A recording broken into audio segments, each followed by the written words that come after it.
ಲೋಕಸಭೆ ಚುನಾವಣೆಯಲ್ಲಿ ಹೆಚ್ಚು ಸ್ಥಾನ ಗೆಲ್ಲಲು ಪ್ರಧಾನಿ ಮೋದಿ ಪಣ ತೊಟ್ಟಿದ್ದಾರೆ. ಇದಕ್ಕಾಗಿ ಕಾಲಿಗೆ ಚಕ್ರ ಕಟ್ಟಿಕೊಂಡು ಪ್ರಚಾರ ಮಾಡುತ್ತಿದ್ದಾರೆ. ಇವತ್ತು ಮಹಾರಾಷ್ಟ್ರದ ನಾಗ್ಪುರದಲ್ಲಿ ಪ್ರಧಾನಿ ಮೋದಿ ಸಮಾವೇಶ ಮಾಡಲಿದ್ದಾರೆ.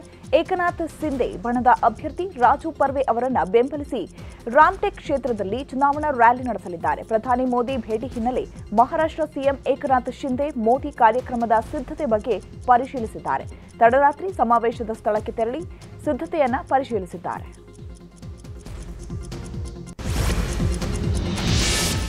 ಧಾರವಾಡ ಕ್ಷೇತ್ರದಿಂದ ಅಭ್ಯರ್ಥಿಯಾಗುವುದಾಗಿ ದಿಂಗಾಲೇಶ್ವರ ಶ್ರೀಗಳು ಘೋಷಿಸಿದ್ದಾರೆ. ಇದು ಬಿಜೆಪಿಯ ಹೈಕಮಾಂಡ್ಗೆ ಬಿಸಿ ತುಪ್ಪವಾಗಿದೆ. ಪಕ್ಷೇತರವಾಗಿ ಸ್ಪರ್ಧಿಸ್ತೀರಾ ಅಥವಾ ಕಾಂಗ್ರೆಸ್ ಅಭ್ಯರ್ಥಿ ಆಗ್ತೀರಾ ಅನ್ನೋದರ ಬಗ್ಗೆ ಚರ್ಚೆ ಹುಟ್ಟುಹಾಕಿದೆ. ದಿಂಗಾಲೇಶ್ವರ ಶ್ರೀಗಳು ಧಾರವಾಡದಲ್ಲಿ ಲಿಂಗಾಯತ ಮತಗಳ ಮೇಲೆ ಕಣ್ಣಿಟ್ಟಿದ್ದಾರೆ. ಇದು ಪ್ರಹ್ಲಾದ್ ಜೋಶಿಗೆ ಕಂಟಕವಾಗುವ ಸಾಧ್ಯತೆ ಇದೆ. ಹೀಗಾಗಿ ದಿಂಗಾಲೇಶ್ವರ ಶ್ರೀಗಳ ಸಂಧಾನಕ್ಕೆ ಬಿಎಸ್ವೈಗೆ ಹೈಕಮಾಂಡ್ ಟಾಸ್ಕ್ ಕೊಟ್ಟಿದೆ. ಧಾರವಾಡದಿಂದ ಪಕ್ಷೇತರ ಅಭ್ಯರ್ಥಿಯಾಗಿ ಸ್ಪರ್ಧಿಸೋದಾಗಿ ದಿಂಗಾಲೇಶ್ವರ ಶ್ರೀ ಘೋಷಿಸಿದ್ದಾರೆ. ಈ ಬೆನ್ನಲ್ಲೇ ಫುಲ್ ಆಕ್ಟಿವ್ ಆಗಿರುವ ಶ್ರೀಗಳು ನಿನ್ನೆ ಹರಿಹರ ಪಂಚಮಸಾಲಿ ಮಠಕ್ಕೆ ಭೇಟಿ ನೀಡಿದರು. ಲಿಂಗಾಯತ ಸಮುದಾಯಕ್ಕೆ ಆಗಿರುವ ಅನ್ಯಾಯ ತಿಳಿಸಿ ನಮಗೆ ಬೆಂಬಲ ನೀಡುವಂತೆ ಹರಿಹರ ಪಂಚಮಸಾಲಿ ಮಠದ ವಚನಾನಂದ ಶ್ರೀಗಳ ಬಳಿ ಮನವಿ ಮಾಡಿದರು. ಬಳಿಕ ಮಾತನಾಡಿದ ದಿಂಗಾಲೇಶ್ವರ ಸ್ವಾಮೀಜಿ, ನಮ್ಮ ಬಗ್ಗೆ ಪ್ರಹ್ಲಾದ್ ಜೋಶಿಯಿಂದಲೇ ಅಪಪ್ರಚಾರ ಆಗ್ತಾ ಇದೆ ಅಂತ ದೂರಿದರು. ಇನ್ನೊಂದು ಕಡೆ ವಚನಾನಂದ ಶ್ರೀಗಳು ಮಾತನಾಡಿ ದಿಂಗಾಲೇಶ್ವರ ಸ್ವಾಮೀಜಿ ಪಕ್ಷೇತರವಾಗಿ ಸ್ಪರ್ಧೆ ಮಾಡಿರೋದು ಸ್ವಾಗತಾರ್ಹ ಅಂತ ಹೇಳಿದರು. ಲಿಂಗಾಯತ ನಾಯಕರನ್ನ ತುಳಿಯೋದರಲ್ಲಿ ಅತ್ಯಂತ ಪ್ರಮುಖ ಪಾತ್ರ ಜೋಶಿಯವರದು ಅನ್ನುವಂಥ ಕಾರಣಕ್ಕಾಗಿಯೇ ನನ್ನ ರಾಜಕೀಯ ಪ್ರವೇಶವನ್ನು ಬಹಿರಂಗವಾಗಿ ಸ್ವಾಗತ ಮಾಡಿದ್ದಾರೆ. ನಮ್ಮ ಬಗ್ಗೆ ನಡೆಯುವ ಅಪಪ್ರಚಾರಗಳೆಲ್ಲವೂ ಜೋಶಿಯವರ ಕುತಂತ್ರದಿಂದಲೇ ನಡೀತದೆ ಅನ್ನೋದ್ರೊಳಗೆ ಎರಡು ಮಾತೇ ಇಲ್ಲ ಅಂತಕ್ಕಂಥದ್ದು.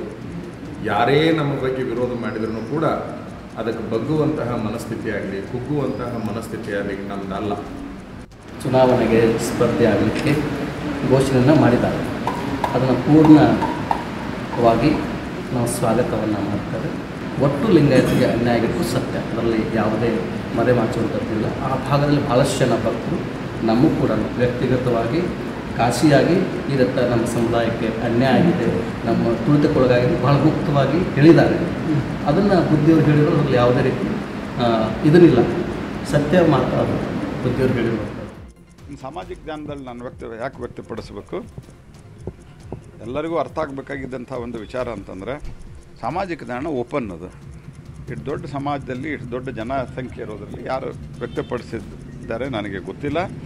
ಮತ್ತು ನಾನು ಸಾಮಾಜಿಕ ಜಾಲತಾಣದಲ್ಲಾಗಲಿ ಅಥವಾ ನಿಮ್ಮ ಜಾಲತಾಣದ ಮುಖಾಂತರವಾಗಿ ನಾನು ಯಾವುದೇ ಚರ್ಚೆಯನ್ನು ಅದನ್ನು ಮಾಡಲಿಕ್ಕೆ ನಾನು ಬಯಸುತ್ತೇನೆ.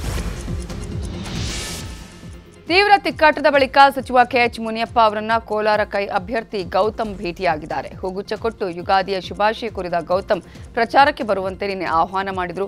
ಭೇಟಿ ಬಳಿಕ ಮಾತನಾಡಿದ ಮುನಿಯಪ್ಪ, ಕೋಲಾರದಲ್ಲಿ ಕಾಂಗ್ರೆಸ್ ಪರಿಸ್ಥಿತಿ ಚೆನ್ನಾಗಿಯೇ ಇದೆ, ಗೌತಮ್ ಗೆಲುವು ನಿಶ್ಚಿತ ಅಂತ ಹೇಳಿದ್ದಾರೆ. ನನಗೆ ಚಿಕ್ಕಬಳ್ಳಾಪುರದ ಉಸ್ತುವಾರಿ ಕೊಟ್ಟಿದ್ದಾರೆ, ಕೋಲಾರದಲ್ಲಿ ಪಕ್ಷದ ಪರ ಪ್ರಚಾರಕ್ಕೆ ಹೋಗ್ತೇನೆ ಅಂತ ಹೇಳಿದರು. ಇಲ್ಲಿವರೆಗೂ ಸಂಪೂರ್ಣವಾಗಿ ಸ್ವತಂತ್ರ ಬಂದಾಗಿನಿಂದ ಗೆದ್ದಿರುವಂತದ್ದು ಕ್ಷೇತ್ರ ಕೋಲಾರ ಲೋಕಸಭಾ ಕ್ಷೇತ್ರ ಒಂದೇ. ಅಲ್ಲಿ ಸುಭದ್ರವಾಗಿದೆ ಸರ್ಕಾರ, ಕಾಂಗ್ರೆಸ್ ಪಕ್ಷ. ಆದ್ರಿಂದ ಅಲ್ಲಿ ಗೆಲ್ತೀವಿ ನಾವು. ಗೌತಮ್ ಅವರು ನಾಮಿನೇಷನ್ ಮೊದಲೇ ಬಂದು ನನ್ನ ಕರೆದ್ರು, ನಾನು ಕೂಡ ನಾಮಿನೇಷನ್ಗೆ ಹೋಗಿ ಜೊತೆಗೂಡಿ ಕೆಲಸ ಮಾಡಿದ್ದೀವಿ. ಕಾಂಗ್ರೆಸ್ ಪಕ್ಷ ಕೋಲಾರದಲ್ಲಿ ಖಂಡಿತವಾಗಿ ಗೆಲ್ತದೆ. ಇಲ್ಲಿವರೆಗೂ ಒಕ್ಕಲಿಗರ ಕೋಟೆ ಗೆಲ್ಲಲು ದೋಸ್ತಿ ಮತ್ತು ಕಾಂಗ್ರೆಸ್ ಭಾರೀ ಸರ್ಕಸ್ ಮಾಡ್ತಾ ಇದೆ. ಒಕ್ಕಲಿಗರ ಶಕ್ತಿ ಕೇಂದ್ರ ಆದಿಚುಂಚನಗಿರಿ ಮಠಕ್ಕೆ ಎಲ್ಲಾ ಪಕ್ಷದವರು ಪರೇಡ್ ಮಾಡುತ್ತಿದ್ದಾರೆ. ಮೊನ್ನೆ ಸಿಎಂ ನೇತೃತ್ವದಲ್ಲಿ ಕಾಂಗ್ರೆಸ್ನ ಅಭ್ಯರ್ಥಿಗಳು ನಿರ್ಮಲಾನಂದ ಶ್ರೀಗಳ ಆಶೀರ್ವಾದ ಪಡೆದಿದ್ದರು. ಅದಕ್ಕೂ ಮುಂಚೆ ಮಂಡ್ಯ ಅಭ್ಯರ್ಥಿ ಮಾಜಿ ಸಿಎಂ ಕುಮಾರಸ್ವಾಮಿ ಅವರು ಆದಿಚುಂಚನಗಿರಿ ಚುಂಚಶ್ರೀ ಅವರನ್ನ ಭೇಟಿ ಮಾಡಿ ಬೆಂಬಲ ಕೋರಿದರು. ಈಗ ಬೆಂಗಳೂರು ಗ್ರಾಮಾಂತರ ಕ್ಷೇತ್ರದ ಬಿಜೆಪಿ ಅಭ್ಯರ್ಥಿ ಡಾಕ್ಟರ್ ಮಂಜುನಾಥ್ ಅವರು ಶ್ರೀಗಳನ್ನ ಭೇಟಿ ಮಾಡಲಿದ್ದಾರೆ. ಒಟ್ಟಾರೆ ಒಕ್ಕಲಿಗರ ಓಲೈಕೆಗೆ ಅಭ್ಯರ್ಥಿಗಳು ಭಾರೀ ಸರ್ಕಸ್ ಮಾಡುತ್ತಿದ್ದಾರೆ.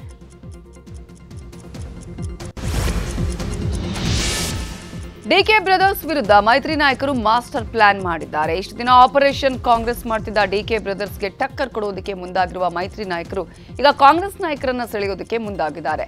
ಬೆಂಗಳೂರು ನಗರ, ಬೆಂಗಳೂರು ದಕ್ಷಿಣ ಹಾಗೂ ರಾಜರಾಜೇಶ್ವರಿ ನಗರದಲ್ಲಿ ಆಪರೇಷನ್ ಕಮಲ ಮಾಡಲು ಮೈತ್ರಿ ನಾಯಕರು ಮುಂದಾಗಿದ್ದಾರೆ. ಈ ಬಗ್ಗೆ ಶಾಸಕರಾದ ಮುನಿರತ್ನ ಹಾಗೂ ಬೆಂಗಳೂರು ದಕ್ಷಿಣ ಶಾಸಕ ಎಂ ಕೃಷ್ಣಪ್ಪಗೆ ಟಾರ್ಗೆಟ್ ನೀಡಲಾಗಿದೆ.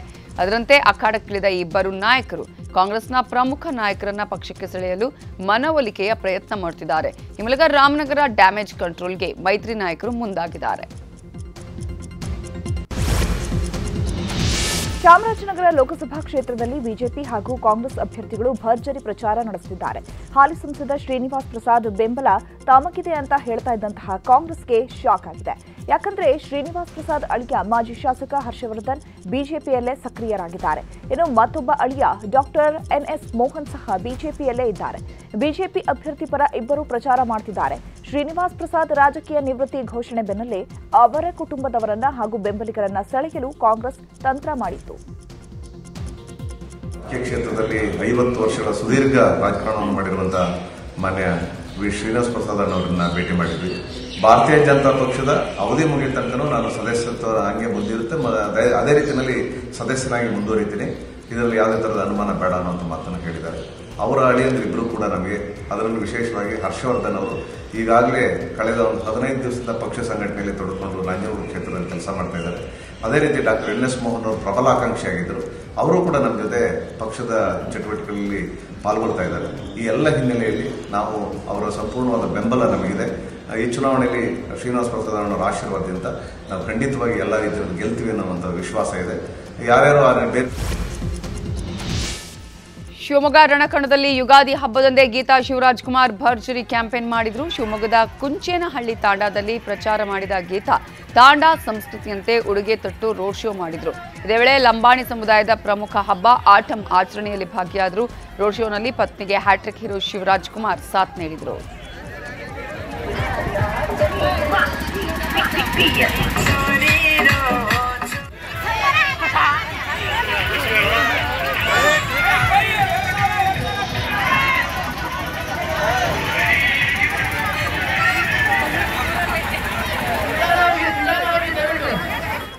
ಇದೇ ವೇಳೆ ಮಾತನಾಡಿದ ಗೀತಾ ಶಿವರಾಜ್ಕುಮಾರ್, ನಾನು ಹೇಗೆ ಕೆಲಸ ಮಾಡ್ತೀನಿ ಅನ್ನೋದನ್ನ ನೀವು ನೋಡೋದಕ್ಕಾದ್ರೂ ನನಗೊಂದು ಚಾನ್ಸ್ ಕೊಡಿ ಅಂತ ಮನವಿ ಮಾಡಿದ್ರು.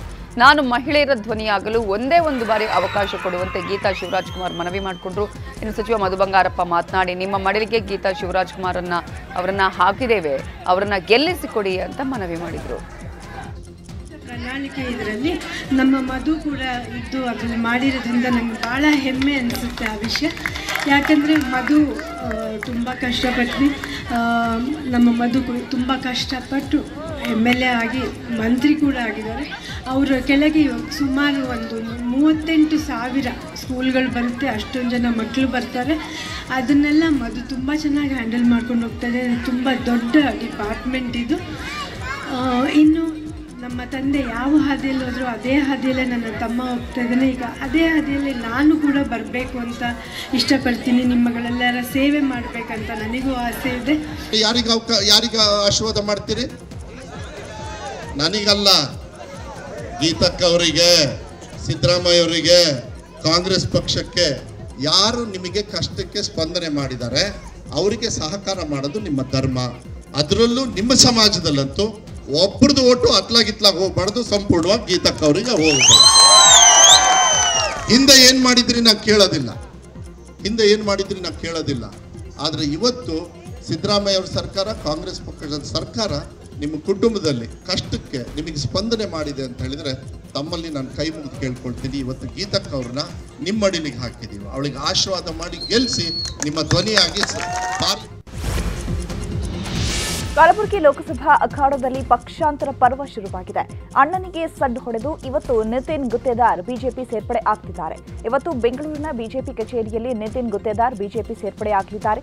ಮಾಜಿ ಸಿಎಂ ಯಡಿಯೂರಪ್ಪ ಸಮ್ಮುಖದಲ್ಲಿ ನಿತಿನ್ ಗುತ್ತೇದಾರ್ ಬಿಜೆಪಿಗೆ ಸೇರ್ಪಡೆ ಆಗ್ತಿದ್ದಾರೆ.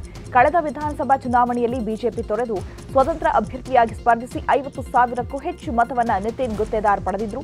ಹೀಗಾಗಿ ನಿತಿನ್ ಗುತ್ತೇದಾರ್ರನ್ನ ಪಕ್ಷಕ್ಕೆ ಸೆಳೆಯಲು ಕಾಂಗ್ರೆಸ್ ಕೂಡ ಪ್ರಯತ್ನ ಪಟ್ಟಿತ್ತು. ಆದರೆ ಕೊನೆಯದಾಗಿ ಇವತ್ತು ಬಿಜೆಪಿ ಸೇರ್ಪಡೆ ಆಗ್ತಿದ್ದಾರೆ.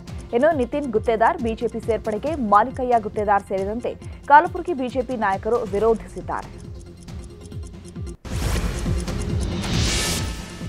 ಇಂದು ದ್ವಿತೀಯ ಪಿಯುಸಿ ಪರೀಕ್ಷಾ ಫಲಿತಾಂಶ ಪ್ರಕಟವಾಗಲಿದೆ. ಮಾರ್ಚ್ ತಿಂಗಳಲ್ಲಿ ನಡೆದಿದ್ದ ಪರೀಕ್ಷೆಯ ಎಲ್ಲಾ ಉತ್ತರ ಪತ್ರಿಕೆಗಳ ಮೌಲ್ಯಮಾಪನ ಮುಕ್ತಾಯವಾಗಿದ್ದು, ಇಂದು ಫಲಿತಾಂಶ ಪ್ರಕಟಿಸಲು ಕರ್ನಾಟಕ ಶಾಲಾ ಪರೀಕ್ಷೆ ಮತ್ತು ಮೌಲ್ಯ ನಿರ್ಣಯ ಮಂಡಳಿ ತೀರ್ಮಾನಿಸಿದೆ. ಬೆಳಗ್ಗೆ 10 ಗಂಟೆಗೆ ಇಲಾಖಾ ಅಧಿಕಾರಿಗಳು ರಿಸಲ್ಟ್ ಅನೌನ್ಸ್ ಮಾಡಲಿದ್ದಾರೆ. ಬಳಿಕ 11 ಗಂಟೆಗೆ ವೆಬ್ಸೈಟ್ನಲ್ಲಿ ಫಲಿತಾಂಶ ಪ್ರಕಟಿಸಲಾಗುತ್ತೆ. ನ್ಯೂಸ್ 18 ಕನ್ನಡ ಈಗ ವಾಟ್ಸ್ಆಪ್ನಲ್ಲಿಯೂ ಲಭ್ಯ. QR ಕೋಡ್ ಸ್ಕ್ಯಾನ್ ಮಾಡಿ.